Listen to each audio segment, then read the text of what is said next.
Call to order the May 25th, 2023 Silver Falls School District Budget Committee meeting. It is 7 p.m. and we will get started. So going to start with attendance, but looks like we are missing Lynn Karstensen, Tom Buchholz, Owen Von Flew, and Aaron Cook. All right. One item down, on to number 2. So we'll get started with just reviewing the minutes. Well, any questions for the previous attachments? The superintendent message? Any of those things from last meeting? Okay, so that's number 2. Now number 3. We'll look at the minutes from the previous meeting. I'd move for approval. All right, so Wally's moved. Do we have a second from Max? All right, we will go through the vote to approve those minutes. Janet, Yes. Hillary, Yes. Jonathan, Yes. Wally, Yes. Lori, Yes. Max, Yes. Matt, Yes. Jenny, Yes. Brian, Yes. and Jennifer. Yes. All in favor. Kudos for the enunciation of Max and Matt. Well done. All right, so looking at meeting goals and then reviewing the agenda, we have some updates for us. So we'll go to Steve Nielsen. Thank you very much, Matt.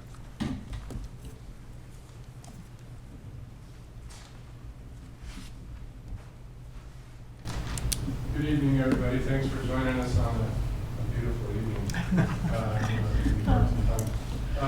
So I promised Matt, I told him today we got some updates and quite a bit to share.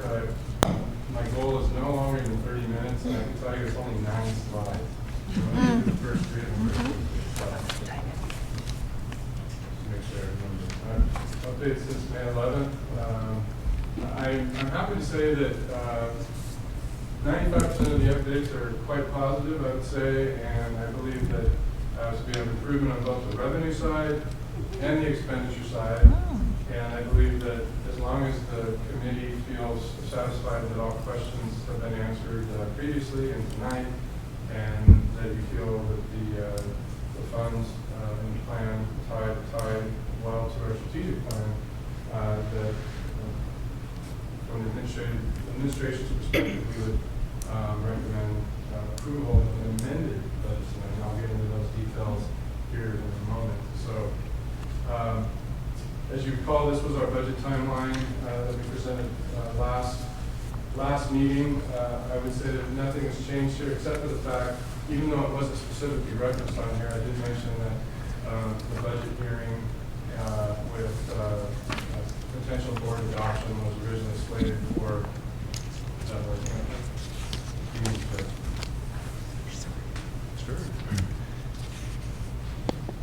This is for the online folks.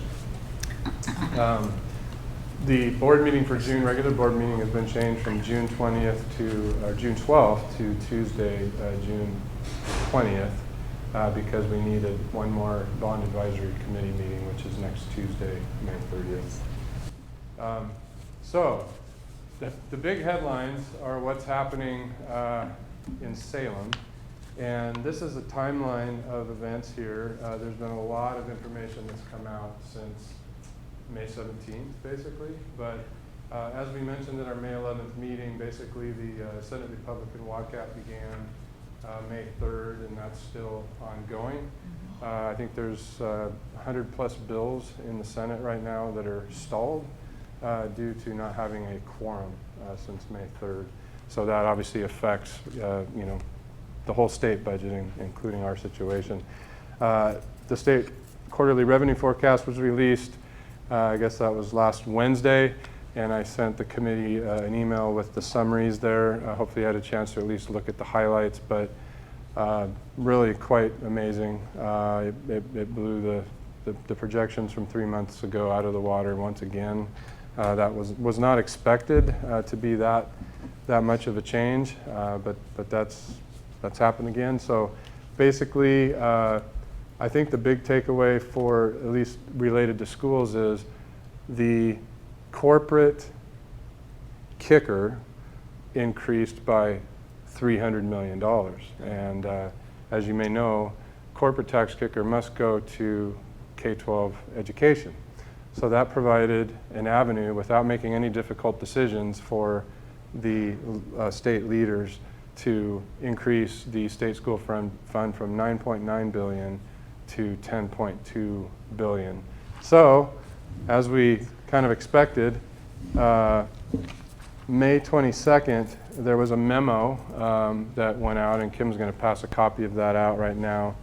And you could find it online, but basically the Democratic leadership in both the House and the Senate came out with a written statement saying that they are in support of the $10.2 billion state school funding level for the 2023-25 biennium. And there's more to that memo that I'll address, including an early literacy grant that's new that will be attached to integrated guidance. Now, of course, that all has an asterisk on it right now because nothing is official, but they are the majority in both chambers, and so once a quorum is reestablished in the Senate, that's fully expected to go through. Scott and I were on a call yesterday get some information from the COSA, the Confederation of School Administrators, and Morgan Allen, affirmed his confidence in that number. However, the first thing that has to occur is the Ways and Means Education Subcommittee must vote to increase that level from 9.9 to 10.2, and that's expected to happen next Tuesday. So that will be the next step. Then it's probably going to be stuck as we enter June, because it does not appear that the walkout is going to end anytime soon. The news that's coming out from multiple sources at this point, one of the Senate, the minority leaders, I believe, stated that they will not come back until the last day of the session and vote on nonpartisan bills, and that's the word. So that's what these dates mean here. Their target to end the session was June 15th. Their constitutional sin die is not June 30th, it's June 25th. At least, I don't know if that's always the case or if that's the case for this year. So what it probably means is there is a possibility that the state may not have a budget adopted by June 30th, and that's not going to change our requirement to do so. So that's kind of where that sits. I do have some information as to what happens in an event like that. I know Brian knows, he's, as a superintendent, lived through a few of those times where there hasn't been a state budget adopted. It has happened before. I will note that in the few other times that has happened, usually it's passed one of the chambers, either the Senate or the House, and then gotten stuck. This time, it appears that neither chamber will have voted if this walkout continues. It would have just come out of the Ways and Means.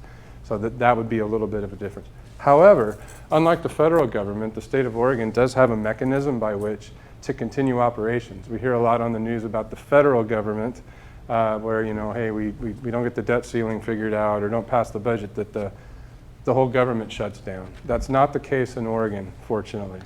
So I'll talk more about the state school fund in a moment, but let's talk about House Bill 5046. This is not new. It's a continuing resolution that's been in effect for some time now. And so what it does is it basically allows for a 75-day grace period or operating window if a budget is not passed, to allow funds and business to continue to flow. And so basically, once the clock strikes midnight on June 30th, if a budget is not passed, this continuing resolution goes into play and can last through September 15th. And what that does is it authorizes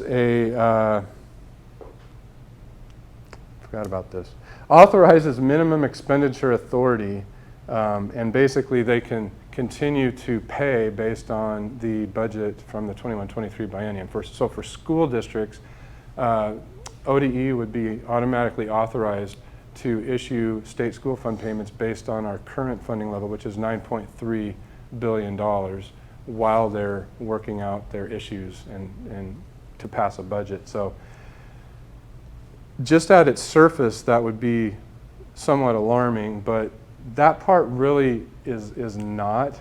They actually would have the ability, if the Department of Administrative Services could authorize ODE to go up to the 9.9 or even to the 10.2, but even if they don't, that's okay. The reason for that is, I'll come back to state school fund, I promise. This is a little bit more about the continuing authorization right here. Basically, the cash flow part of this, the state school fund payments come out on the 15th of every month. And so it's divided into 12 months, but we get a double payment in July. So essentially 2 months worth in July and then 1/12 in August through May and no payment in June. So essentially we would, through September 15th, we would get a third of our payments. We get a double payment in July, a payment in August, and a payment in September. And July and August are the 2 months of the year where our expenses are at its lowest because so many people are, gone for the summer. So that from that standpoint, it's okay. On a cash flow note, though, it's this time right here, end of May through June and through the first payment in July, that cash flow is the tightest. In fact, for our district, since our ending fund balance is as low as it's been in a long time, plus with a lot of grant programs that have increased that are most are based on reimbursement basis. You spend the money first and ask for the money afterwards. This is when the cash flow is actually the tightest. So, so just if this does happen, that's not an issue on the other side of the bridge, especially once we reach that first state school fund payment in July. And of course, whatever they do end up passing would then be trued up retroactively. So let's go back to the here's the memo. The one thing that I didn't realize until yesterday, and this makes our situation even better, is the $10.2 billion state school fund is actually more in essence like a $10.3 billion situation. The reason for that is because the state forecast showed that the local revenues are over $100 million more than they were 3 months ago. That's basically property taxes. So does everyone have that state school fund sheet in the front of their notebook? I think it's maybe 2 pages in.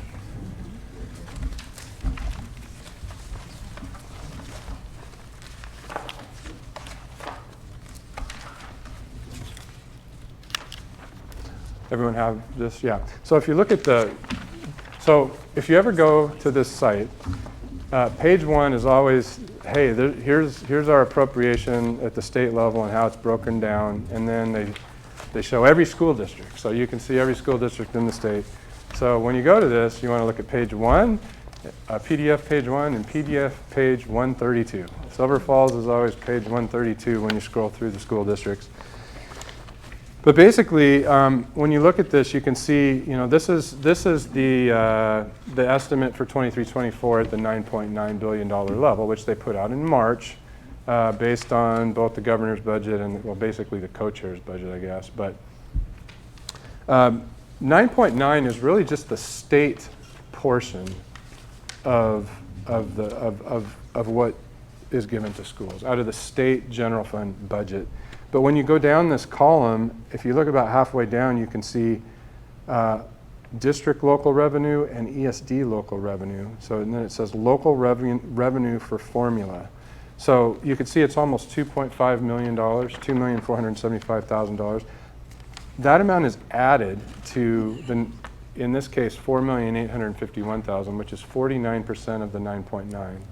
There are carve-outs you can see there, but essentially the local revenue is added to the pot. So our property taxes come in from both Marion and Clackamas counties directly to us. The state gives us the difference of the total formula revenue, but it's all included in the calculation for total formula revenue and what our per student allocation is. So essentially, what happened in this forecast was they want to go from 9.9 to 10.2 billion on the state level, but we're going to get that extra $100 million available in the formula on the local side.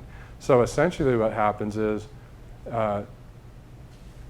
they were advocating for, COSA and other groups, OSBA, basically a $15.3 billion pot, state pot, with the state part and the local part. And when you add the 10.2 and 5.1 over the course of the biennium of local revenues, which is 100 million more than it was the last time, you get to the 15.3, which was exactly the number that was being advocated for, correct. So essentially, we are $400 million better than that $9.9 billion scenario because of the increase on the local side, and we're essentially $200 million over the course of the biennium better than what we put in the proposed budget at the 10-1. That will give $200 million more available at the state level. Will provide it's $650,000 per 100 million, so $1.3 million over the biennium. So for next year at 49%, that will provide us $640,000 more in state school fund revenue. A little more on the local side, but mostly in the state revenue side. So, so that's what it does for us. We just have to be a little uncomfortable with what's happening to our west, because it might be a little while until it actually gets passed. So, does anyone have any questions on all that? That's a lot of information, I know, but bottom line is it's good news. Billy? I will ask the dumb question. No, there's no such thing. Does that take care of our $2 million deficit? Well, $2 million was our ending fund balance at 6/30/2022. The shortfall for this budget was just under 600,000, but Okay. that's yes, it does. Okay, that's all I need to know. Yeah, no, it's a great I question. thought it did, but Yeah. I And glazed over after page 2. so- And that's what I'm going to get into right now, actually, is our specific plan and recommendation. So I think we have a handout. Okay. Make it a little easier. So don't try to look at these numbers here. They're too hard to read, but you're getting it right now on paper. This is just a little Excel spreadsheet I put together here.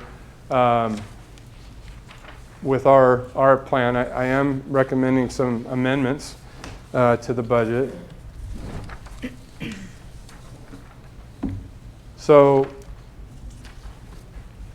first, I would say the only bit of bad news I have to pass along this evening is I am projecting today actually was our May payroll and our retro pay for teachers after getting the agreement done. So so that was great to get done and get people squared away for the school year here. But you know, we have a lot of payrolls in May and June, a lot of the year-end things, recalibrating of our encumbrances in the system and all that. And I did mention that we could possibly come in below $2 million at 6/30/2023 because again our commitment in the first year of this new contract was higher and other factors to the budget that have occurred during the year. I am now projecting that we could be in the neighborhood of 1.5 million at the end of this year. So again, that's the one little piece of bad news I have. But let me take you through this here. I know you have it here in front of you. But basically, what I'm showing you up at the top here is, if you look at the summary page at the beginning of your budget, you'll see that this $52,880,892, that's not the entirety of the budget, that's just the general fund. And you can see how the resources and requirements balance. Well, of course, available resources includes a budget of $2 million in beginning fund balance, which is technically counted as a revenue per state guidelines. It's not a current resource, it's an available resource, but we don't plan on using that. So you can see $50,882,000, and then our requirements or expenditures here, and then the amounts in contingency and unappropriated ending fund balance there that we don't plan on spending. You can see there's that shortfall right there, that $537,000 that we referred to last meeting.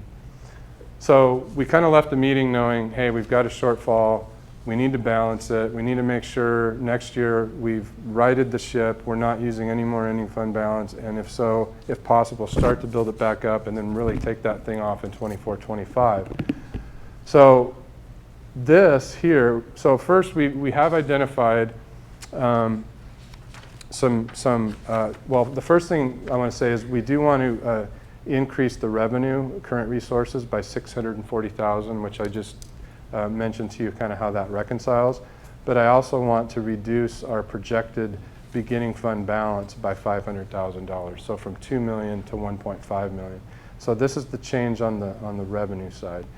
On the expense side, we've identified some modifications or savings, and they're not even all listed on here, but these are the two actionable items that we would like to take to the budget. The first one has to do with the textbooks, and I'd like to turn that over to Leslie. So we, after our budget committee meeting, we met with principals and kind of walked through the budget. It was the first time they have really seen the detail of the budget. And we brainstormed as a group kind of priorities and how we aligned with the strategic plan. And one of the items that was up for purchase was the 9-12 math materials. And the high school felt pretty strongly that they wanted to go back and have a conversation with that department because they were increasing math teachers a little bit, and they thought that would be a priority for those that math department rather than materials for next year. And so Sione did go back and have that conversation, and that is their recommendation. They would like to see the money used towards personnel rather than purchasing new materials for next year. So that's the decision. So that would be a savings in the budget of $200,000. So would those materials be then purchased in the second year of the biennium? It would be, we would consider it for the following year's budget. Okay. Yes. The other thing that we've done here is because of payroll growing a little more quickly than the debt service schedules had projected, I'm proposing that we decrease our PERS expenditures on the amount that we have to charge our own payroll to pay off our PERS bond debt service in the 320 fund by basically 1% of total payroll. In the general fund, that would save $220,000 worth of expenses. So there's kind of a hard cut there of $420,000. I want to note that in this middle section, these are actually the proposed actions to the a budget as it sits. We have identified some other savings that don't necessarily necessitate a change to the document, but we believe quite firmly we will save. We've identified an additional $280,000 in savings, and then if the budget doesn't pass at that 10.2 level, an additional $155,000, and then we have some other things that we're looking at as well. So we do kind of have a list of some items. I can tell you, in that $280,000, we're looking at eliminating our STAR Renaissance program due to a new RTI program. intervention program, right? Yes, and it's just we're Response changing- to intervention program, yes. We're changing assessment tools.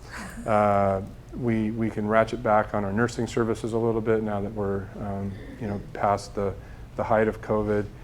We have estimated we'll save probably about $125,000 due to declared retirements that we have in the district, and typically rehires come in lower on the scale typically.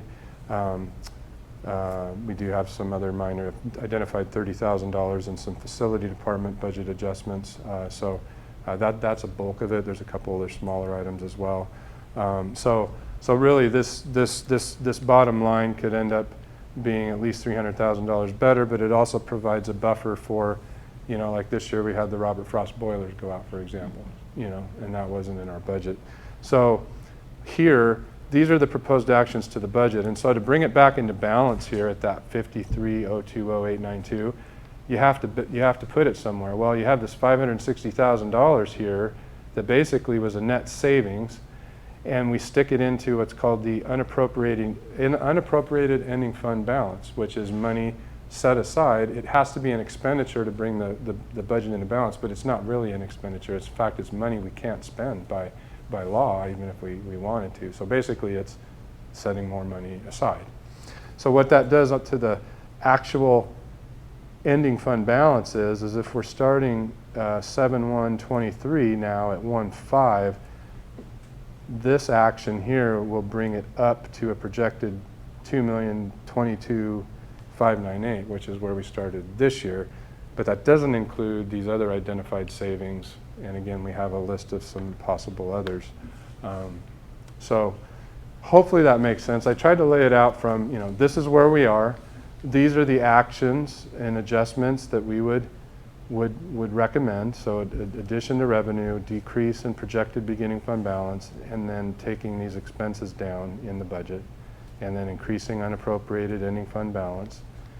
And this is just kind of what we see as what it would do to the general fund ending fund balance by the end of next year.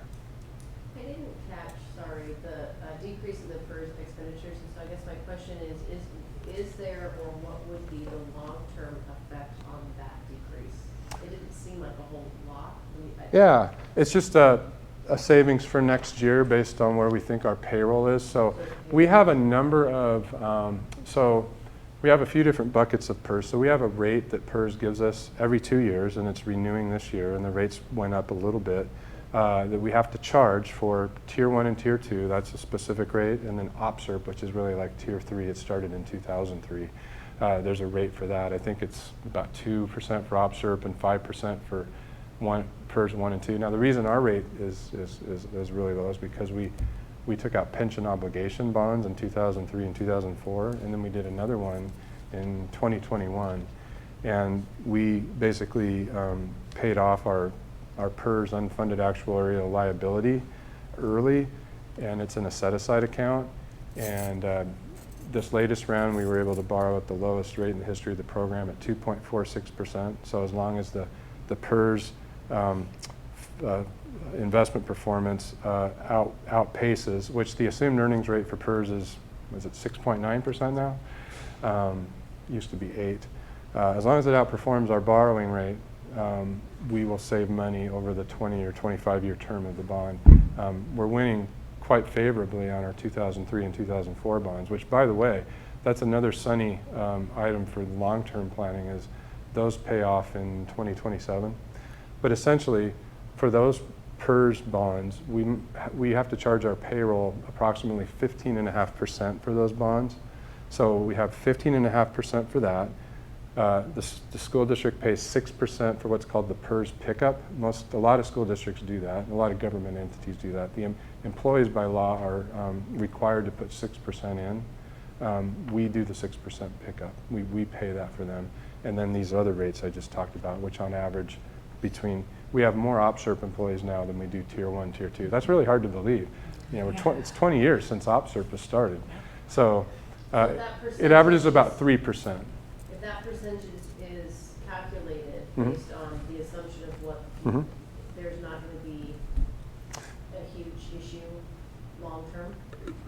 Oh, no, because what happens is the money for the, to pay our bond, we pay semi-annual payments on our PERS bond debt service. So first, our total rate of our required PERS rate that we have now, plus the debt service rates, are lower than if we had not bonded. So we're saving money. But because payroll is a little bit higher, we don't need to charge our payroll quite as high a percent for that debt service, because the charges on that go to our debt service fund, which is the 320, and then we pay our debt service out of that. So basically we're just charging less because, and that's a great segue, because the other thing that I wanted to mention about reserves, Janet asked a wonderful question last time about, you know, don't all these other funds count into reserves? And we talked about, well, our 200 funds don't, because those are specific program grant, special use funds that we can't just save the money. We have to spend it based on a plan, and then we ask, most funds are in arrears. We ask for reimbursement on a quarterly basis from the state or whoever the grant's from. However, there are a few funds that do support the general fund that basically could be counted in terms of general fund security. The PERS bond fund is one of them, so 320. So at 6/30/2022, we had $400,000 in that fund, you know, as a buffer, because typically the debt service goes up each year, and your payroll has to continue to grow, or else you would have to charge a higher rate. So it's a little bit of a buffer. So that has a direct tie to the general fund. The 310 general obligation fund bonds do not. That's a totally different levy. When you approve a budget, you'll see if that happens tonight, that's actually part of your motion. That's a whole different thing, and that's specifically a levy to pay our general obligation bond, and is completely disattached from the general fund. Then our 600 series funds, if you go to this little sheet in your notebook, you remember we have unemployment, we have our insurance reserve, and a print services fund. So, and in 230, the 230 fund that could support the general fund, we have a transportation reserve. So between our 230 and our 600 internal service funds and our PERS bond fund, we have $600,000 in fund balance. So again, it's not in the general fund, but those are kind of directly correlated to the general fund and supporting. So there is some interchange there. So I just wanted to mention that. But still, the number's not where we want it to be. And really, that is, I think I did it. That is all I had. I did. I did it, yes. But of course, you know, what I wanted to is try to get through that as quickly as I could, so that we could just open it up for conversation and more questions and so on. And so, thank you. All right, thank you, Steve. Next, we'll go to public comments. I see there's none here. Anybody online? No. No? All right, good. So I don't have to jumble the wording of that. So next is the committee questions, comments, and things like that. I'll go ahead and start.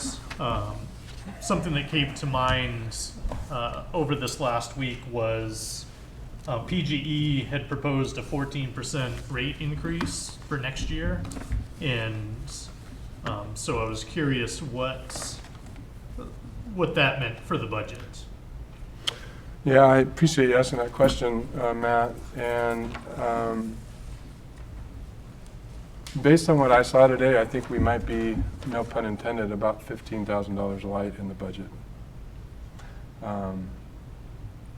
The budget, we did increase the budget, was it by 15%, but we're actually over for this year. So I would say that there needs to be a little bit more money in the budget. But Lauren was looking to get some confirmation from his contact at PGE today after he asked that question, just to make sure that that number aligns with what we're expected to see. And of course, part of that is just usage. So we'd have to break out rate versus usage as well. So Rolling blackouts.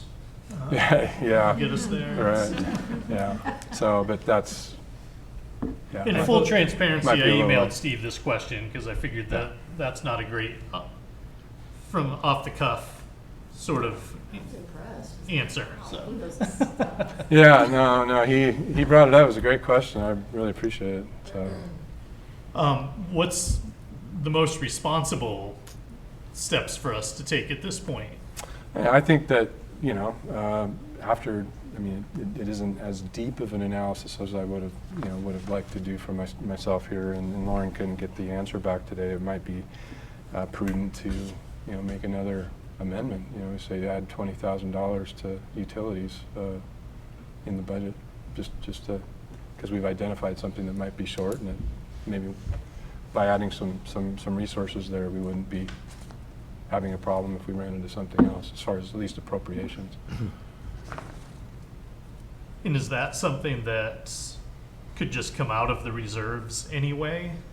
So we could either Yeah. take it from it now or Or later, sure. when we know the Yeah, dollar and amounts. that's a great operational question, because, if you go to the last page of the general fund expenditures in the expenditure section, so let's see, that would be page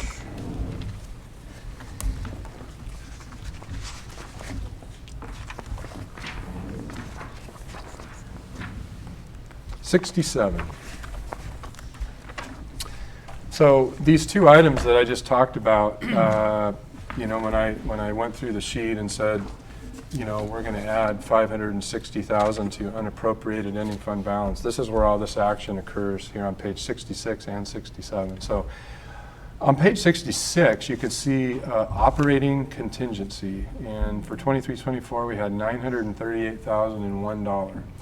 Those are expenses that aren't planned, but they are appropriated. So if we needed to, if we're seeing that our 1,000 or 2,000 series in the general fund are going to be over expended, which that is the case for this year, again, because of the contract, I'm going to have to come to the 6/20 board meeting and do a resolution to draw from contingency for the board to approve. That would be allowed, and I have to show where it's going in that major function family and generally what objects. The 7,000 series is a whole different story. That's unappropriated ending fund balance. So what I've proposed on my proposed amendment sheet is we only had $524,597 there. I'm proposing that be increased by $560,000. That money cannot be touched, period, next year. By 560 or to 560? By 560. So that would be over $1 million there. Usually the goal is that we wouldn't have to tap into that contingency number, because that's basically kind of a planned reserve as well, but it is appropriated and can be used. The number on page 67 cannot be. So appropriated versus unappropriated. So I'm sorry, what was the original? Oh, yes, so a $20,000 adjustment. If we weren't making any other adjustments, I would say let's not even fiddle with it, but because we are, especially if we identify anything else, I would say why not? We have to go in and make some adjustments anyway, so. So But it could go either way. So that would, in our motion, that would just be covered as amended. Yes, if we do make a motion this evening, there is a sample motion script there. I would say approve the budget as amended. And the minutes record What- what we are talking, be basically. Exactly, and it would, and I'm going to post my presentation all on Board Book, and obviously any other adjustments we have, I could create a document that shows those additional items. Yeah. Steve, where are the utilities reflected under general? Yes, fund? so they're in the 2540 function series, which is for facilities and maintenance, and that is on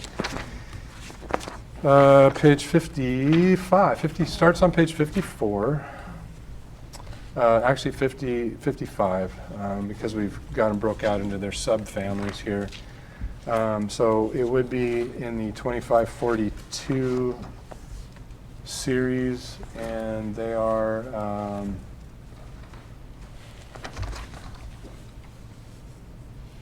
Yeah, bottom of page 55. They're not broken out by type of utility. There are different numbers, like electricity is 325, and then water, garbage, 325, 326.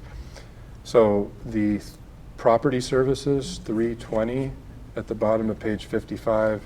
You can see we have a total of $1,056,000, bottom of page 55.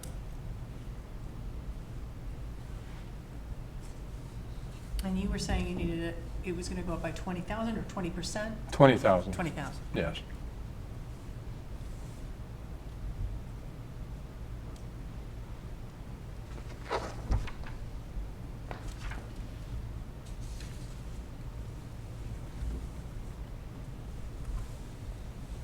Can I ask a question about this section in particular? Because I think you told us this last time, but I just wanted to be sure. Sure. Because it's obvious that we haven't used this function before, the service area direction, right?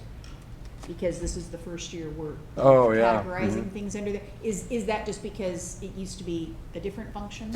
Yeah, as you can see, if you look at the top of page 54, 2540, which is really the parent of that series, was being used pretty exclusively there in the past, and we decided we really need to break this out because there's different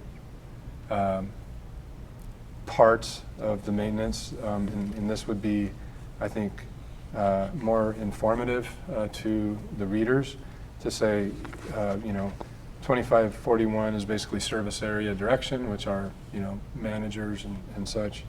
And then care and upkeep of buildings, that's where our custodians, that FTE is reflective of custodial work.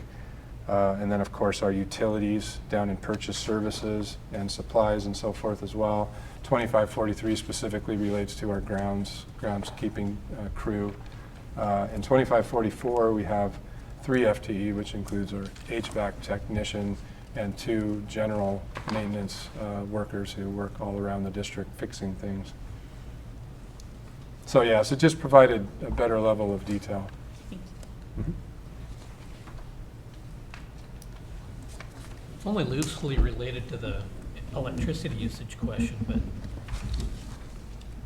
we should probably, especially if rates are going up by that much, which is a good point, a good reminder, be actively looking into how to be a little more efficient. I mean, I drive by Butte Creek at night all the time, and it's lit up like a candle.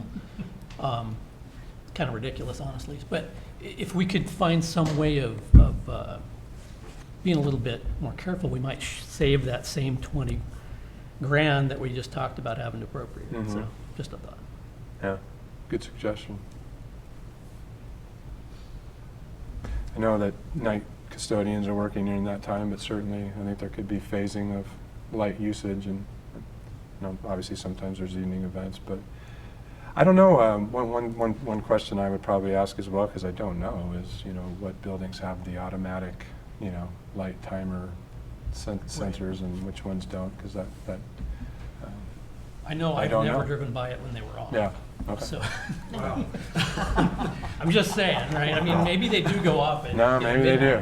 Yeah. Haven't driven by it. I wonder I'll about ask the question. Security cameras and, you can't. I guessed it was something like that, but it's so much light pollution. It's just ridiculous. I know that's a thing for you. It isn't. Yeah. I understand. Good point. In the sample motion at the end, it talks about retiring bonded debt. Which bonded debt are we retiring? High school phase 2 bond, which is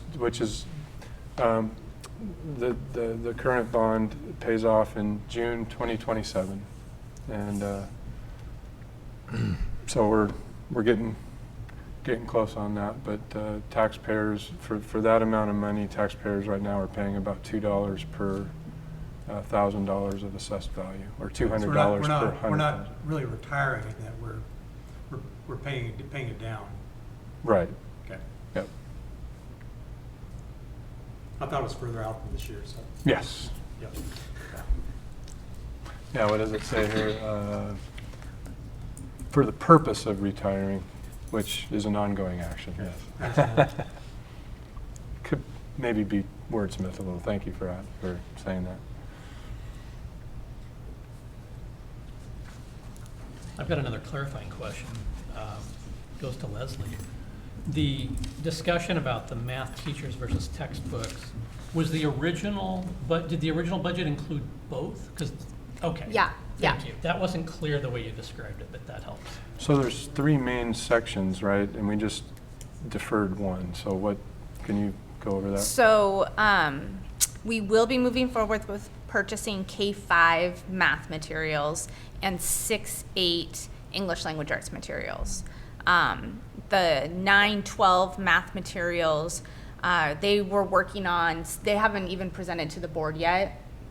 They've been working on it, so it's very late. They're kind of late in the game. They're still working through some things in their department, and they have goals as a staff around what they're how they're restructuring some of their instruction. So that's kind of where this came from, is really working collaboratively around what's the priority, moving forward. I knew I forgot to mention something. It was more good news. Part of what they're committed to, the governor and the Democratic leadership in both chambers, is approximately $140 million grant for early literacy. And that is nowhere in our budget document at all. That would be some added value. The minimum, it's a non-competitive grant that would go to all school districts, and the minimum grant would be $85,000 for the very smallest school districts. Ours would probably be larger. But what that would allow at minimum is to be able to hire an early literacy coach. Isn't that what we would do probably to that? In addition to, I don't know what else we might be able to do there. But the other thing is, it's very likely that the high school success and SIA allocations will also be higher than what's the preliminary allocation was, because SIA is funded by the corporate activity tax, which also grew, and also our proportionate share in the state has grown, as we talked about last meeting. So I do expect those allocations to go up, but still might be a while until we hear what those numbers are.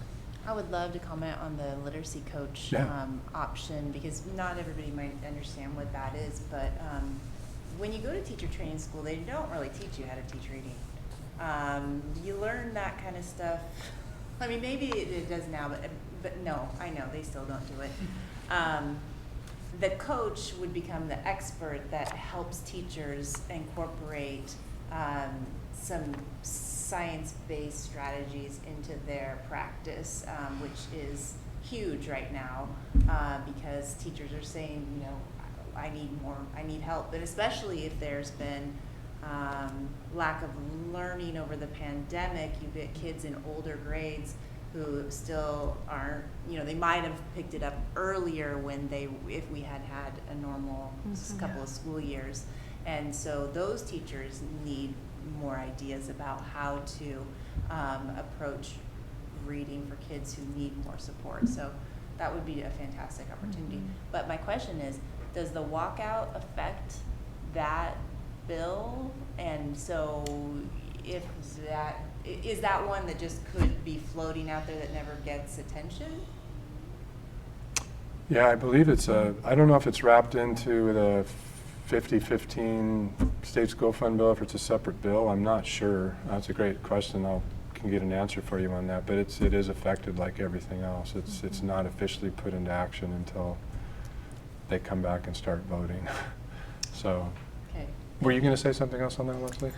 It is a separate bill. It's not connected to the state school fund. And they did say that once passed, it would be wrapped into the integrated guidance. So I guess there would be 7 things in there now, not 6, right? So we'll hope that that's considered a bipartisan bill. I hope so.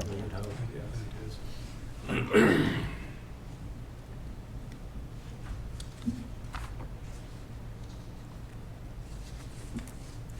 Any other questions, comments? I did have one. Steve, is it possible to identify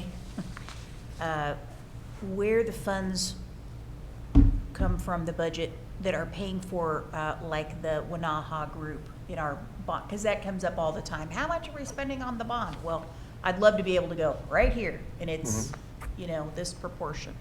Sure. I believe that the last year, I can't remember if I used function 2320 or 2310 for that, because it was new. On page 49, yes, so it's actually 2310, which is Board of Education Services function. That's what I thought. And it's a purchase service.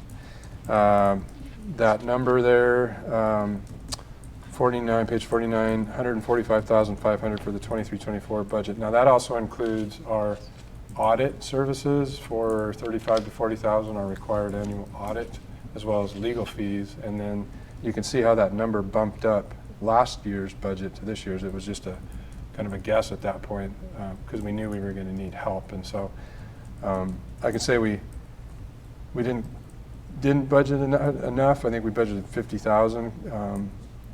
And I also included in this year's budget some funds in the 4,000 series, since it's kind of related to capital projects. If we were to pass a bond, I would move it into that category. So on page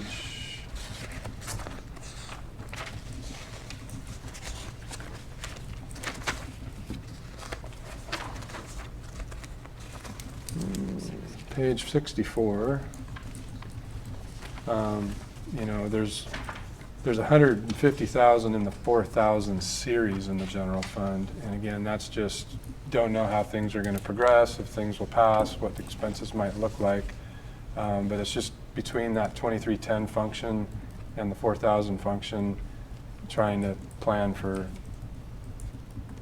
you know, something there, just so we have some money in the budget. So I did come prepared to answer a question on that this evening.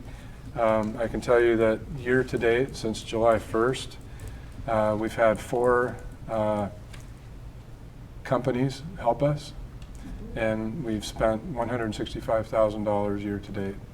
So it's $10,900 to Kelowna Consulting Services, who helped us with our round 2 listening sessions, $38,400 for Wright Public Affairs, $63,700 for the Winaha Group, and $52,300 for Patinkin Research Strategies, which is for 2 rounds of scientific polling. We are going out next Tuesday with poll number 3 as we finalize a bond recommendation for the board. So that's going to be another $27,000. Thank you. You're welcome.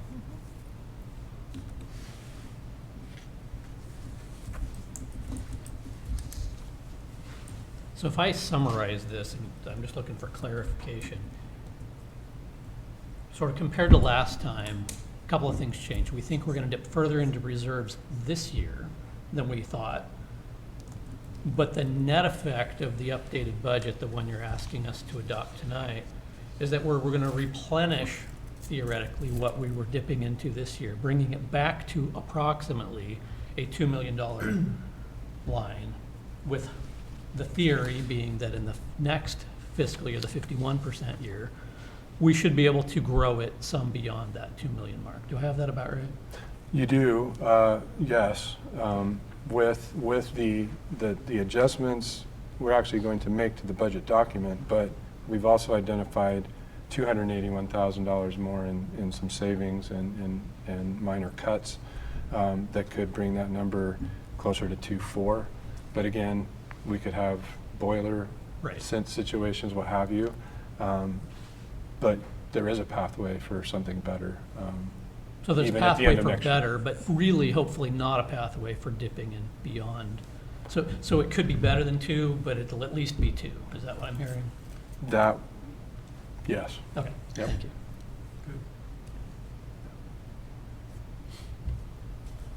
And if something changes significantly any time between now and what have you, I mean, I would definitely be coming to the board with an update, good, bad, or indifferent. So, I mean, you know, we have our monthly reports, and, you know, obviously enrollment's going to be, you know, there's a lot of factors, you know, every day, and In fact, that's a good segue into something else I wanted to mention. Now that we have I think we have 4 new members that are just in year 1 of a 3-year service, and we can't be more thankful for that. And I know we do have some changes on the board, but I don't think we'll have as many appointments next year. And if we do, we'll look to do those in the fall this next year.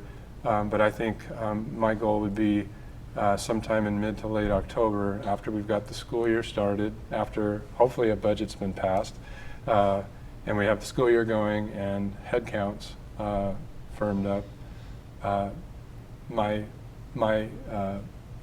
What I'd like to see is that maybe in the October work session, sorry Jennifer, I know we haven't talked about this, but bring the budget committee together, not for there's no formal action, but just to come and have a conversation about where everything landed, because there's so much that happens between now and the start of school.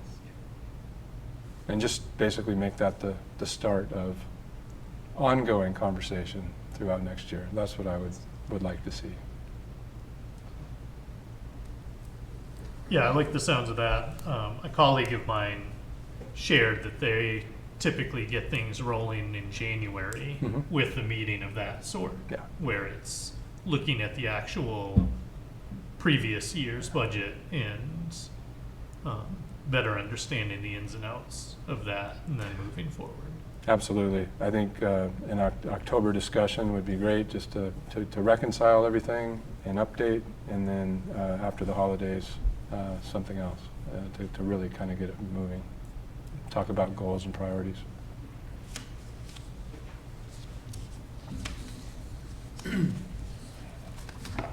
So we can still do questions, discussions, if somebody's feeling motivated for a motion. As Steve had said earlier, the as amended will encompass what he presented as well as that PGE increase that we talked about. Or if you have something else you want to put forward, you have that option. Any other questions?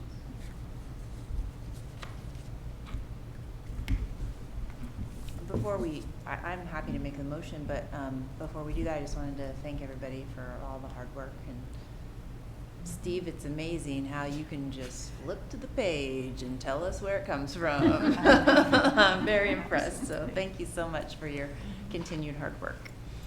I move that the Budget Committee of the Silver Falls School District approve the 2023-24 fiscal year budget as amended and set next year's tax levy rate at the permanent rate of 4.5458 per thousand of assessed value, and approve the tax levy of $4,493,514 for the purpose of retiring bonded debt of the district. And that's second. So we have a motion and a second. Any discussion? All right, I think we'll go to a vote. Janet, Yes. Hillary, Yes. Jonathan, Yes. Wally, Yes. Lori, Yes. Max, Yes. Matt, Yes. Jenny, Yes. Brian, Yes. Jennifer, Yes. all in favor. All right, well, our job is done for now. So we'll look forward to a potential October gathering with some more information. Otherwise, thank you all. Meeting adjourned.